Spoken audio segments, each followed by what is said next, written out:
नमस्कार शेतकरी मित्रांनो, भलरीमध्ये मी डॉक्टर प्रणवसिंह पाटील आपलं पुन्हा एकदा स्वागत करतो. ऊस शेती आणि त्यात होत असलेली AI क्रांती या विषयावर मी आज आपल्याशी बोलणार आहे. खरं तर ऊसाची शेती दिवसेंदिवस तोट्याची होत चालली आहे का, परवडत नाही का, हे बरोबर आहे का? ऊस शेतीमध्ये होत असलेला खतांचा वापर वाढत चालला आहे का? ऊसाचं जे पीक आहे ते आता रोगांना बळी पडतंय का? किंवा ऊसामध्ये शेतकऱ्यांना पाणी आता पुरत नाही का? हे जे विविध प्रश्न आहेत याचं जर उत्तर बरोबर आहे असं तुम्हाला वाटत असेल तर सरकार किंवा आपण म्हणू काही संस्था यावरती उपाय म्हणून आर्टिफिशियल इंटेलिजन्सवर आधारित ऊस शेती करा अशा पद्धतीनं आता सुचवत आहेत. AIची क्रांती म्हणजे आर्टिफिशियल इंटेलिजन्सची क्रांती म्हणजे कृत्रिम बुद्धिमत्तेची क्रांती शहरी भागामध्ये कशा पद्धतीनं चालू आहे हे आपण सर्वजण पाहतच आहोत. मग ते ChatGPT असेल किंवा आता चायनाने नुकतंच बाजारामध्ये आणलेलं डीपसीक नावाचं ॲप असेल, त्याच्यावरती कोणीही लहान मुलं किंवा मोठा माणूस किंवा कोणीही वयोवृद्ध आपल्याला आयुष्यात पडणारे सगळ्या प्रकारचे प्रश्न त्यांना विचारण्यात येत आहेत आणि ते तुम्हाला लगेच त्याचं काय उत्तर आहे ते सांगतात. आणि यामुळं आपण म्हणूया की शहरी भागामधलं जीवन किंवा जे प्रश्न आहेत ते त्या कृत्रिम बुद्धिमत्तेच्या साहाय्याने लोक आता सोडवत आहेत. आणि कृषी क्षेत्र याच्यामध्ये मागं कसं राहील म्हणून कृषी क्षेत्रामध्ये सुद्धा AIची क्रांती व्हायला पाहिजे असं आता व्यवस्थेला वाटतं आहे. खरं तर आत्तापर्यंत हे का झालं नाही? कारण मुळातच भारताचे जर आपण शेतीची व्यवस्था पाहिली तर 85% शेतकरी हे छोटे शेतकरी आहेत. आणि जिथे हे तंत्रज्ञान वापरलं जातं अमेरिकेमध्ये, ब्राझीलमध्ये, ऑस्ट्रेलियामध्ये ऊसाच्या बाबतीमध्ये मी म्हणतो आहे, तिथं मोठे शेतकरी आहेत. आणि त्या ठिकाणी त्या शेतकऱ्यांना गुंतवणूक करणं किंवा इन्व्हेस्टमेंट करणं जास्त सोपं आहे किंवा भारतातल्या शेतकऱ्यांना ते अवघड आहे. परंतु तरीही हे भारतात करायचं असेल तर त्याच्यामध्ये सरकारची मर्जी पाहिजे, सरकारने सबसिडी द्यायला पाहिजे किंवा शेतकऱ्यांनी एकत्र येऊन कोऑपरेटिव्ह फार्मिंग करून, फार्मर प्रोड्युसर क्लब करून, ऑर्गनायझेशन्स करून अशा पद्धतीनं शेती करता येऊ शकते. अशा पद्धतीनं आत्तापर्यंत किंवा यापूर्वी शास्त्रज्ञांनी याचं हे सुचवलेलं आहे किंवा या पद्धतीनं त्या ठिकाणी नोंद घेतलेली आहे. तर ही ऊसामध्ये होत असलेली AI क्रांती याबद्दल आपण आज सविस्तर चर्चा करणार आहोत. तसं ऊसाचे प्रश्न अनेक आहेत. शेतकरी मित्रांना याची जास्त जाणीव आहे. खास करून बरेच शेतकरी सांगतात की आम्हाला ऊस कसा पिकवावा हे सांगू नका, या उलट आम्हाला हे सांगा की कारखान्याच्या बाहेर जे ऊसाच्या गाड्याच्या रांगा लागत आहेत ते वेळेवर कारखाना ऊस क्रशिंगला आतमध्ये का जात नाही? बऱ्याच ठिकाणी जे शुगरकेन हार्वेस्टर आहे किंवा जे ऊस कापणारी जी टोळी आहे ती वेळेवर शेतात येत नाही. बरेच शेतकरी वाट पाहत राहतात आणि त्या उशिरामुळं त्यांच्या शेतातला ऊस वाळत जातो.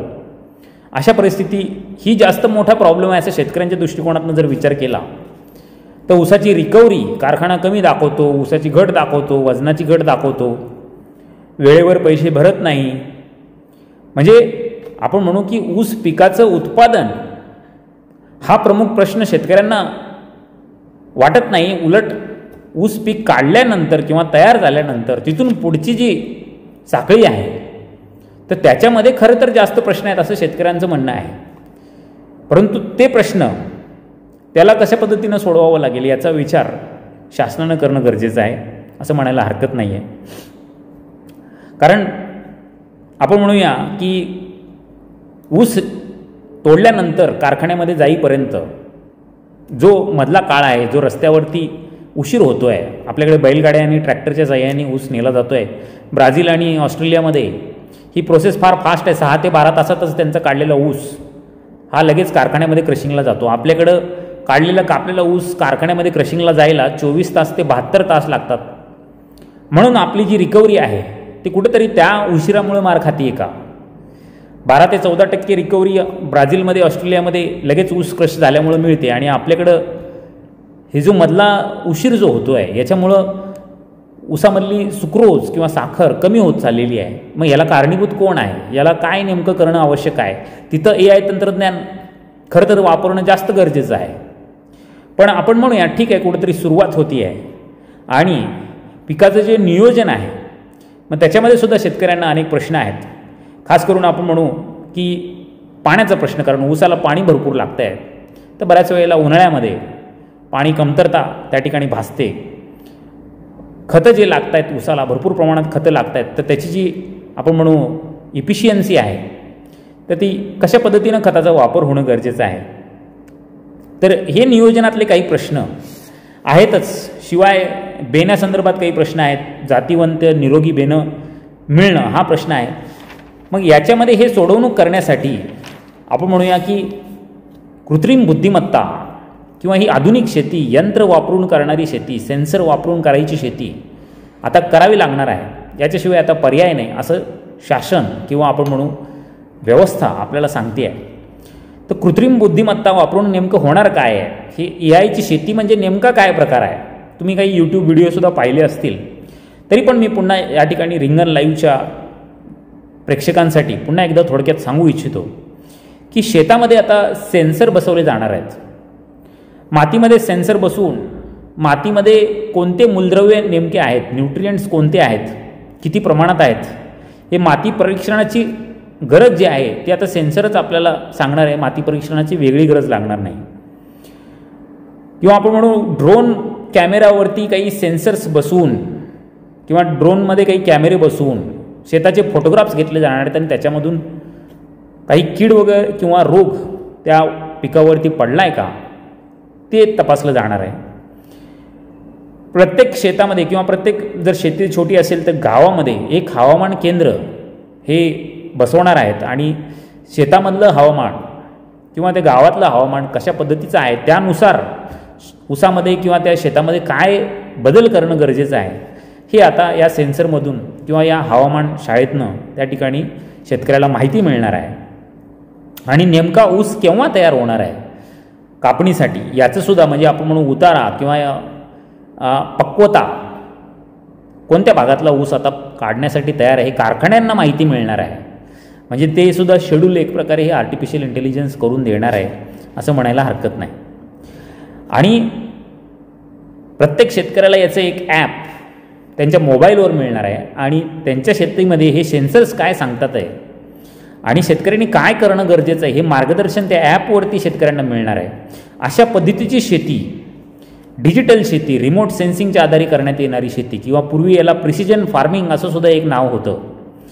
परंतु आता डिजिटल ॲप आल्यामुळं किंवा काही कृत्रिम बुद्धिमत्ता आल्यामुळं आपण म्हणूया की हे आर्टिफिशियल इंटेलिजन्सची शेती आपण आता पाहायला सुरुवात पाहणार आहोत. आणि खास करून याच्यासाठी ऊस हे पीक निवडलं गेलेलं आहे.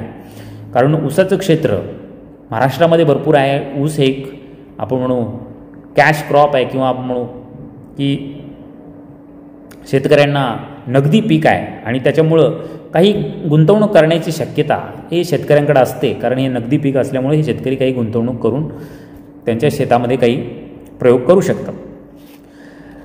शेतकरी मित्रांनो, आर्टिफिशियल इंटेलिजन्सची काही विद्यापीठंसुद्धा आता भारतामध्ये स्थापन होत आहेत आणि जागतिक लेवलवरती जागतिक आपण म्हणू जी काही क्रांती आर्टिफिशियल इंटेलिजन्समध्ये चालू आहे त्याच्यामध्ये भारत कसा मागे राहून चालेल तर भारतालासुद्धा त्याच्यामध्ये सहभाग घ्यावा लागेल.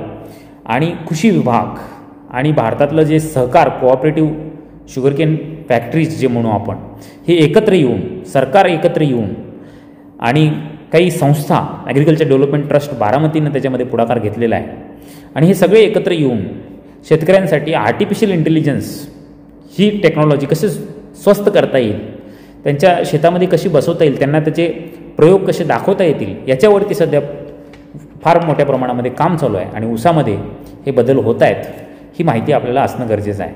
आणि आत्तापर्यंत जवळपास 1000 शेतकऱ्यांच्या शेतावरती अशा प्रकारचे प्रयोग घेण्यात आलेले आहेत आणि त्यांना शेतकऱ्यांचं म्हणणं असं आहे की त्यांना त्याचे चांगले रिझल्ट्स मिळालेले आहेत.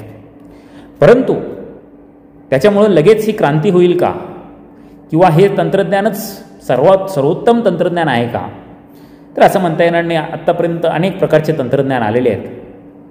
त्याच्यामध्ये आपण म्हणू काही प्रश्न अजूनही अनुत्तरित आहेत की असं म्हटलं जातं की आर्टिफिशियल इंटेलिजन्समुळं पाण्याची बचत होणार आहे.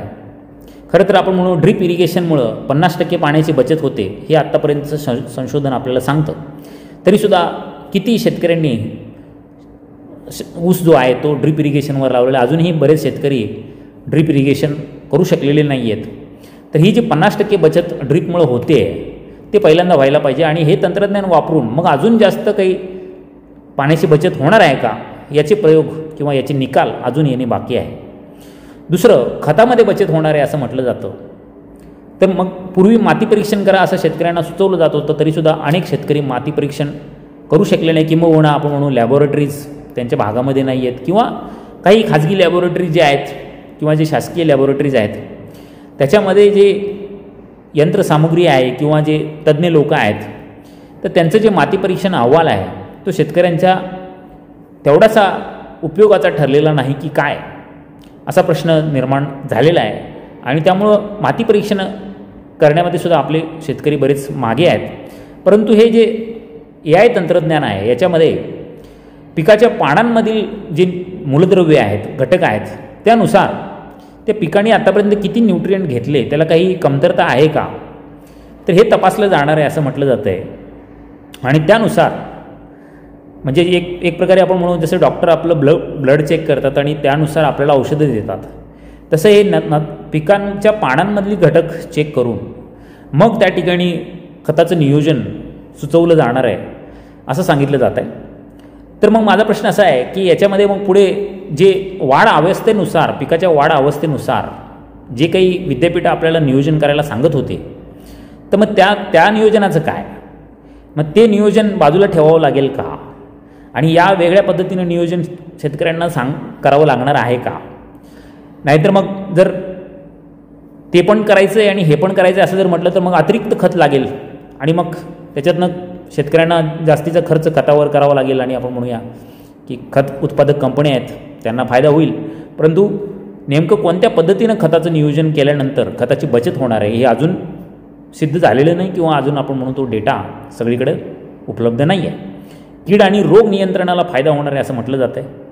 म्हणजे आपण म्हणूया की कीड येण्याअगोदरच, रोग येण्याअगोदरच त्या ॲपमध्ये आपल्याला माहिती मिळणार आहे की हा रोग येण्याची शक्यता आहे, ही कीड येण्याची शक्यता आहे आणि आता तुम्ही फवारणीला तयार राहा. म्हणजे आपण म्हणूया की उशीर झाल्यामुळं कीड आणि रोगमुळं होणारं जे नुकसान आहे ते होणार नाही आहे, ते टळणार आहे, चांगली गोष्ट आहे.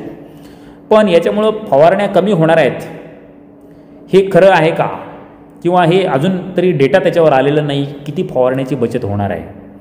तर ते नाहीतर पुढं असं होऊ नये की बाबा हे जे ॲप आहे ते आपल्याला सारखंच फवारणी करायला सांगताय आणि याच्यामुळं मग एक्स्ट्रा आपल्याला पेस्टिसाईड फवारावे लागणार आहेत का.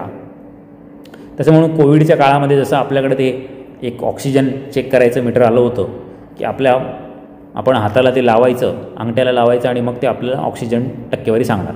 मग माणूस घाबरत होता की बाबा हे आपले ते 90-98% दाखवेल का नाही ऑक्सिजन, म्हणून त्यामुळं टेन्शन यायचं.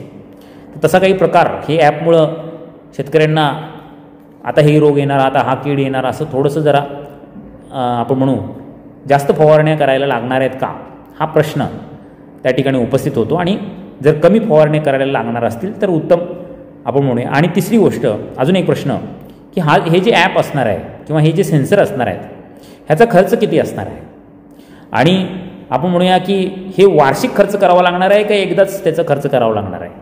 म्हणजे ॲक्च्युली असं म्हटलं जातं आहे की याचा खर्च खूप जास्त आहे आणि शेतकऱ्यांना हे कमी रेटमध्ये मिळणार आहे आणि जे उरलेला जो खर्च आहे तो सरकार उचलणार आहे, कोऑपरेटिव्ह संस्था उचलणार आहेत, सबसिडीच्या स्वरूपात हे शेतकऱ्यांना देण्यात येणार आहे असं सांगितलं जात आहे.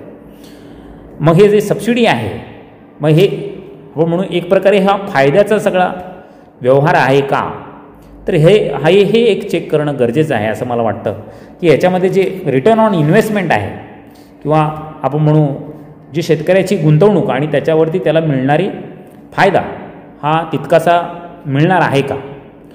खरं तर शेतकरी मित्रांनो, शेवटी मला असं सांगावंसं वाटतं आहे की ऊस पिकातील जे प्रमुख प्रश्न आहेत, जसं हे AI तंत्रज्ञान नियोजनासाठी आता आलेलं आहे, तसंच ते तंत्रज्ञान ऊस पीक काढणी पश्चात कारखान्यांमध्ये जे काही डिले होतो आहे, जो काही आपला वेळ जातो आहे, तर तिथंसुद्धा हे तंत्रज्ञान वापरलं गेलं पाहिजे आणि प्रत्येक शेतकऱ्याचा काढलेला ऊस हा वेळेत कारखान्यांनी क्रशिंगसाठी घेतला पाहिजे. आणि ती जी ऊसाची शुगरची जी रिकव्हरी कमी व्हायला लागलेली आहे तर ते होता कामा नये. आणि जे कारखाने रिकव्हरी दाखवत आहेत ते खरंच करेक्ट दाखवत आहेत का, की त्याच्यामध्ये आपण म्हणूया कुठं काटा मारला जातो आहे, कुठं काही आपण म्हणू ऑडिटमध्ये काही गडबड होती आहे का, तर हे सुद्धा चेक करण्यासाठी डिजिटल व्यवहार किंवा काही कमिट्या शासनाने स्थापन करायला पाहिजे. नाहीतर मग आपण म्हणू की शेतकरी नेहमीच उत्पादन तर चांगलं घेतो पण त्याच्या नशिबी आपण म्हणू ह्या मधल्या लोकांमुळं तर त्याचा जो नफा आहे तो नेहमी कमीच राहतो आणि त्याला ते त्रास भोगावा लागतो. तर असं होता कामा नये. आणि दुसरं की ऊस उत्पादन वाढण्यासाठी अमेरिका काय करते आहे की जी काही नवीन वाण आहेत, जे बेने आहेत, त्याच्यामध्ये AI क्रांती ते वापरत आहेत आणि अशा पद्धतीचे वाण तयार करत आहेत की त्याची उत्पादन क्षमता जास्त असली पाहिजे. मग तशी ही AIची क्रांती तर असे वाण तयार करण्यासाठी सुद्धा वापरली गेली पाहिजे. आणि जास्त उत्पादन देणारे वाण, जास्त आपण म्हणू फुटवे असणारे वाण किंवा जास्त वजन भरणारे वाण, जास्त उतारा असलेले वाण किंवा खोडव्यामध्ये जास्त पद्धतीनं चांगल्या पद्धतीने येणारे वाण. आता हवामान बदल होतो आहे, तापमान वाढत चालले, तर त्याला तग धरणारे वाण हे तयार करण्यासाठी सुद्धा ही AI क्रांती वापरली गेली पाहिजे. किंबहुना जर AI क्रांतीमधनं ते होत नसेल तर ज्या कुठल्या शास्त्रीय दृष्टिकोनातनं ते वाण तयार होणार आहेत तर तसे वाण शेतकऱ्यांना मिळणं गरजेचं आहे.